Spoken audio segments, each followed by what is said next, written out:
Sentence और class में क्या फ़र्क होता है। जो क्लास होती है उसमें सिंपल एक सब्जेक्ट होता है, एक वर्ब होता है। ठीक है, एक सब्जेक्ट और एक वर्ब हो सकता है। तो जो सेंटेंस होता है उसमें हो सकता है एक से ज़्यादा क्लासेस मौजूद हों। एक क्लास में यानी जो सेंटेंस है वो क्लासेस से मिलकर बनता है, जो कि क्लास क्या होती है, सब्जेक्ट और वर्ब से मिलकर बनती है। और सेंटेंस क्या होता है, उसमें एक से ज़्यादा क्लासेस हो सकती हैं। I forgot what you said. I forgot एक क्लास, यू सेड दूसरी क्लास। ठीक है, और ये पूरा क्या है, एक सेंटेंस है। ठीक है जी, यानी एक सेंटेंस में क्लासेस हो सकती हैं, लेकिन एक क्लास में हो सकता है सेंटेंस ना हो।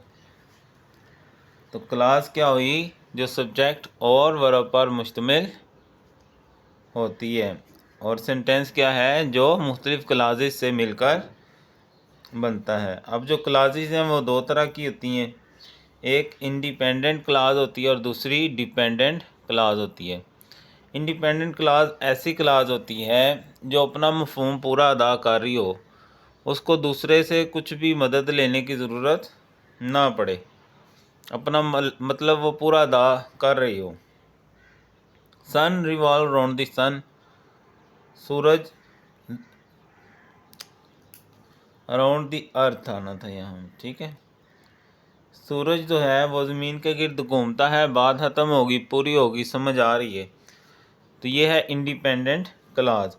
और डिपेंडेंट क्लास क्या होती है, जो दूसरी क्लास के ऊपर डिपेंड कर रही होती है। आई थॉट मैंने सोचा, क्या सोचा, बात पूरी नहीं आ रही समझ। What she was wearing was nice, कि वो जो उसने पहना हुआ था वो उसको अच्छा लग रहा था। ठीक है, तो ये क्या है, डिपेंडेंट क्लास। इंडिपेंडेंट क्लास अपना मतलब पूरा अदा कर रही होती है, और डिपेंडेंट क्लास दूसरी पे डिपेंड कर रही होती है अपने मीनिंग के लिए। उसके बाद हमारे पास कंपाउंड सेंटेंस, कॉम्प्लेक्स और कंपाउंड।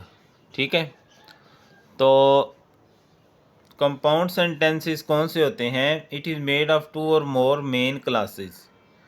ये दोनों मेन क्लासेस या इंडिपेंडेंट क्लासेस पे मुश्तमिल होते हैं। मेन क्लास इंडिपेंडेंट क्लास को भी कहते हैं। जॉइंट टुगेदर, उनको ज्वाइन किया होता है by coordinating conjunction, coordinating conjunction के ज़रिए, यानी उनके दरमियान and, but, or, yet, for, so, nor होगा। और दोनों क्लासेस उसमें क्या होंगी, इंडिपेंडेंट क्लास होंगी, because each could stand by itself as a complete sentence. मतलब क्या, I got to ball practice, मुझे यानी खेल की प्रैक्टिस के लिए जाना है। I forgot to my alarm, मैं अपना अलार्म लगाना भूल गया। अब देखो, दोनों को अगर हम लहदा भी पढ़ेंगे ना, तो अपना मतलब पूरा दे रहे हैं हमें। ठीक है, तो ये दोनों इसमें जो है ना, ये भी क्लास है, ये भी क्लास है, और दोनों कौन सी क्लासेस हैं, इंडिपेंडेंट क्लास हैं। I got to ball practice late, so I forgot to my alarm, मुझे चूँकि जाना था और मैं लेट हो रहा था, इसलिए मैं अलार्म लगाना भूल गया। लेकिन इनमें कनेक्शन होना ज़रूरी है, दोनों आपस में क्या होने चाहिए, लिंक होने चाहिए। ठीक है, उसके बाद है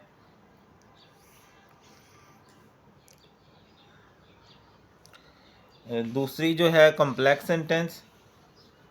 इट इज़ मेड ऑफ, इसमें एक क्लास होगी और दूसरी सबॉर्डिनेटिंग क्लास होगी या डिपेंडेंट क्लास होंगी, और इनको भी हमने ज्वाइन किया होगा इन कंजंक्शन के ज़रिए। After, when, until, soon, until, before, से दो दफ़ा आ गए। Once, while, as, if, whether और not, provided, in case, because, as, since, in, order, that, no, though, although, while. ठीक है, वाइल भी दो दफ़ा आ गए। ओके जी, यू मे गो होम, तुम घर जा सकते हो। As soon as your work is done, अब देखो उसका घर जाना इस पर डिपेंड कर रहा है, इसका मतलब है ये डिपेंडेंट है और ये इंडिपेंडेंट। ठीक है, यानी काम होगा तब तुम घर जा सकते हो, तुम घर जा सकते हो जब तुम्हारा काम ख़त्म होगा। तो ये आपने फ़िक्रा पढ़ के उसकी सेंस समझ के देखना है कि ये कंपाउंड है या कॉम्प्लेक्स है। कॉम्प्लेक्स में वो एक इंडिपेंडेंट क्लास होगी, दूसरी डिपेंडेंट होगी, और जो कंपाउंड होगा उसमें दोनों ही डिपेंडेंट या मेन क्लासेस होंगी। ठीक है जी।